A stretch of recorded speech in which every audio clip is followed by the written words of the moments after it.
또 새로운 한 주가 우리 앞에 다가왔습니다. 이번 한 주는 또 하나님이 원하시는 뜻을 이루는 귀한 시간 되시기 바랍니다. 저는 어제 참 가슴 아픈 이야기를 좀 들었습니다. 한 청년이 이렇게 참 젊은 나이에 저 세상으로 가는 이야기를 듣고 제 마음에 정말 가슴도 좀 아프고 또 더 나아가서 좀 더 복음에 대한 비밀을 심어주지 못했던 것에 대한 안타까움과 또한 미안함, 어떤 한편으로는 또 죄책감도 좀 들기도 했었습니다. 정말 생명은 주께 있으니까 하나님께서 그 모든 것들을 책임지시고 인도하실 줄로 믿습니다. 중요한 것은 지금 나에게 주어진 오늘이 어떤 일이 생길지 모르는 날이기 때문에 최선을 다하여 은혜 속에 있고 또 복음을 전하는 그런 삶을 살아야 되겠다는 생각을 가집니다. 여러분의 삶 속에서도 귀한 축복의 삶이 되어지시기를 주 예수 그리스도 이름으로 축원드립니다. 자, 사사기 10장 6절부터 18절 말씀을 볼 건데요. 오늘 15절, 16절 말씀을 읽고 또 그 내용을 보겠습니다. 우리 15, 16절 합독하겠습니다. 사사기 10장 6절부터 18절에서 그 15, 16절입니다. 합독하겠습니다. 이스라엘 자손이 여호와께 여쭈되 우리가 범죄하였사오니 주께서 보시기에 좋은 대로 우리에게 행하시려니와 오직 주께 구하옵나니 오늘 우리를 건져내옵소서 하고 자기 가운데에서 이방 신들을 제하여 버리고 여호와를 섬기며 여호와께서 이스라엘의 공고로 말미암아 마음에 근심하시니라. 참 사사기 10장 6절부터 12장 7절까지의 내용에서는요, 우리 그 사사기의 순환 구조가 있죠. 뭡니까? 범죄, 징계, 회개, 그리고 구원, 또 뭐 있습니까? 망각, 또 재범죄. 이 순서가 계속 돌아가고 있습니다. 이 다섯 번째 이제 주기가 반복되는 과정을 보여주고 있다고 보시면 됩니다. 표면적으로 볼 때는 이스라엘의 범죄의 악순환은 이스라엘의 재범죄, 다시 말하면 여호와를 버리고 이방신들을 섬기는 것이 발단처럼 보이지만요. 계속 이야기하지만 뭐라고요? 하나님의 은혜를 망각해버리는 그것이 먼저 시작됐기 때문에 뭐로 이어집니까? 재범죄로 이어지는, 범죄로 이어지는 이런 상황들이 되어진다고 보시면 됩니다.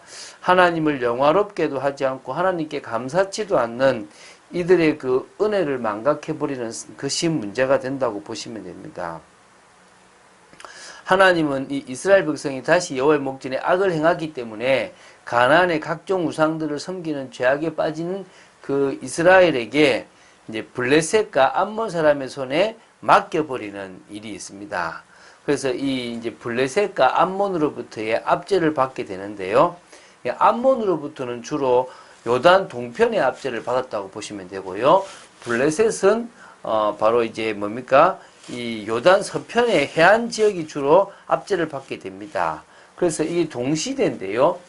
이 요단 동편에서는 입다가 막았고 요단 서편에 있는 이 해안에서는 삼손이 막았거든요. 그 이야기를 지금 이제 연결해서 계속 보도록 하겠습니다. 오늘 볼 10장 6절부터 18절을 통해서는 입다가 사서로 부르심을 받기 전에 이스라엘의 영적 상태를 보여주고 있는 부분들이 있습니다.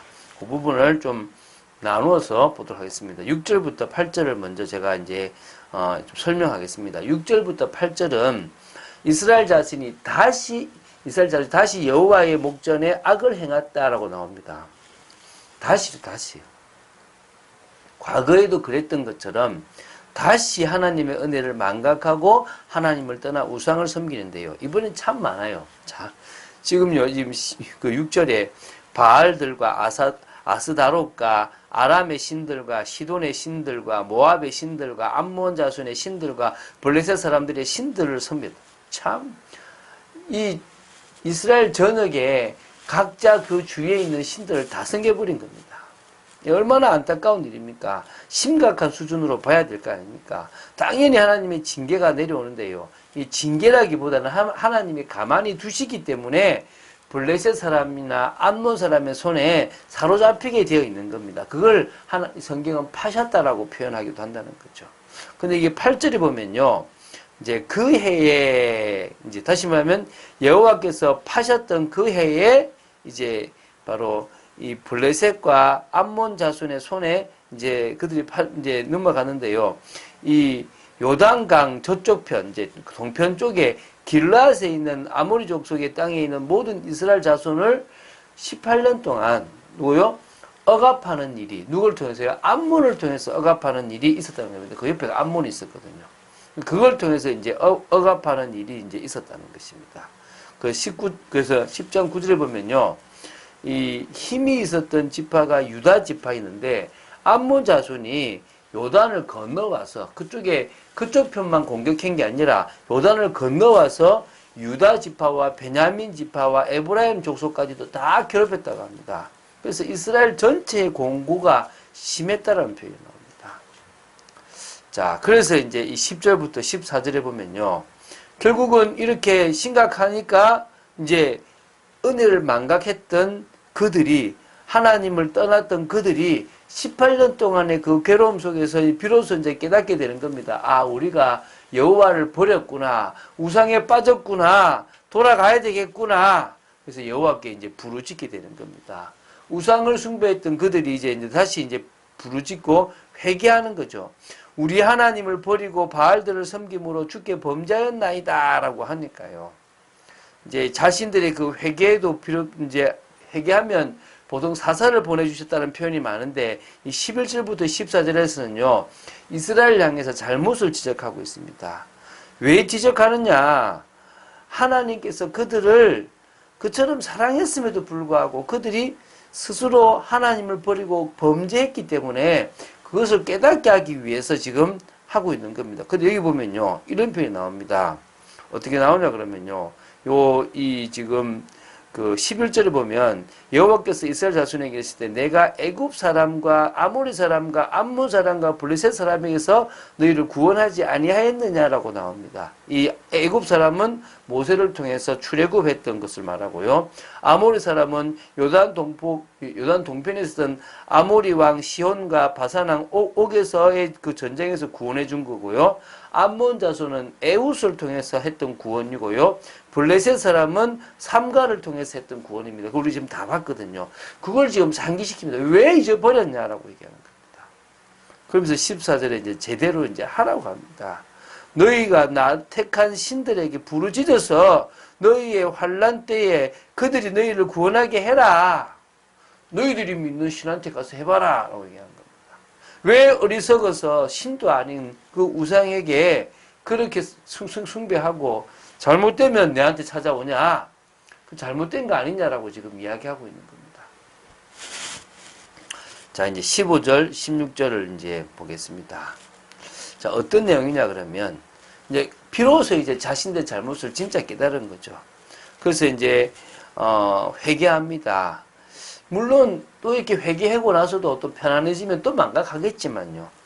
우리가 범죄하였사오니 주께서 보시기에 좋은 대로 우리에게 행하시려니와 오직 주께 구하옵나니 오늘 우리를 건져내옵소서. 과거의 이스라엘은 하나님의 판단을 따르지 않고 자기들의 판단대로 또 자신들의 그 생각대로 행했는데 이제 그것이 틀렸다는 사실을 깨달았기 때문에 하나님의 판단에 자신들을 막겠습니까? 이제 맡긴다는 거죠. 이제 어떤 처분도 달게 받겠다는 것입니다. 하나님의 뜻보다 자신들의 뜻을 따라 살아갔던 이스라엘이 하나님의 징계로 인한 환난을 통해서 깨달은 그 진리는 사람의 보기에는 좋은 대로 행하는 것은 결코 완전하지 않다라는 것을 깨닫게 된 겁니다. 진정으로 그 삶이 행복하지 않다는 걸 깨닫게 되었다는 것입니다. 오히려 하나님이 보실 때 좋은 대로 선한 대로 살아가는 것이 진정한 만족이고 행복이라는 것입니다. 여러분, 주님 뜻대로 살아가시기 바랍니다. 주님의 말씀대로 살아가시기 바랍니다. 그래서 우리는 돌아서는 겁니다. 우리 멋대로 살았던 삶에서 돌아서는 겁니다. 그때 비로소 주님은 뜻을 돌이키시고 인간에게 이렇게 벌을 내리셨던 것을 돌리시기도 하신다는 것입니다. 자, 그래서 이제 사실은 사사 입다를 준비하셨는데요. 사사 입다가 등장하기 전에 17절, 18절에 뭐가 나오냐면요. 그때에 그 회개한 그때에 암몬 자손이 이제 길르앗을 이제 그 좀 치러 이제 길르앗 앞에 온 거죠. 그러니까 이스라엘 자손도 미스바에 진을 쳐서 이제 이제 싸우려고 하는 겁니다. 이때 이제 이 길르앗 백성과 반백들이 서로 이야기하되 누가 먼저 나가서 암몬 자손과 싸우겠냐. 그러면 우리 모든 주민의 머리가 될 것인데라고 얘기하는 겁니다. 그래서 이제 그게 이제 입다에 등장이 되는데요. 그것은 이제 우리가 내일 보도록 하겠고요. 지금 여기서 나온처럼 정말 하나님을 떠나면 절망과 저주와 고통밖에 없습니다. 그래서 우리는 하나님 앞에 회개하고 늘 하나님의 은혜 속에 들어가는 축복의 삶을 살아야 될 줄 믿습니다. 그래야 우리가요, 제대로 열매를 맺을 수 있습니다. 은혜 없이는 아무것도 살아갈 수 없음을 기억해야 될 줄 믿습니다.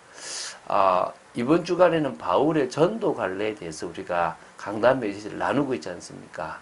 바울은 일평생 전도에 방향 맞추고 일평생 사람을 살리는 자신만의 전도 관례를 가지고 응답을 받았습니다. 2차 선교 여행은요, 1차 때보다 훨씬 더 길었고 또 열매도 컸고 많은 데를 갔습니다. 하나님이 주신 그 응답과 은혜가 세계사의 중심을 바꿔버리는 그런 큰 응답을 이렇게 그 마게도냐에 주게 되는 것을 보게 되는데요. 우리도 마찬가지입니다. 하나님께서 전도의 방향 맞추고 살아갈 수 있도록 역사하시는 것보다 더 중요한 게 어디 있겠습니까? 저는요, 제 인생이 전도의 방향 맞추고 살아가시는 자체만으로 감사합니다. 여러분의 인생이 그렇게 맞춰지게 되기를 바랍니다. 여러분의 삶이 하나님께 쓰임받는 축복된 삶이 되어지기를 간절히 소원합니다. 그런 응답의 삶 되시기를 주 예수 그리스도 이름으로 축원드립니다. 주는 그리스도시요 살아계신 하나님의 아들이심을 고백합니다. 정말 말씀 따라가는 저희들 되기를 간절히 소원하며 하나님의 뜻과 계획을 따라 인도받는 저희들 되기를 간절히 소원합니다. 이스라엘처럼 망각하는 그런 어리석음이 없도록 저희들을 붙잡아 주시고 늘 주님께서 우리의 삶에 역사하고 계시다는 사실을 기억하고 나아가는 저희들 되기를 간절히 소원합니다. 역사하여 주시옵소서. 오늘 하루도 영광 돌리는 축복된 삶 살기를 간절히 소원합니다. 주 예수 그리스도 이름으로 기도드립니다. 아멘.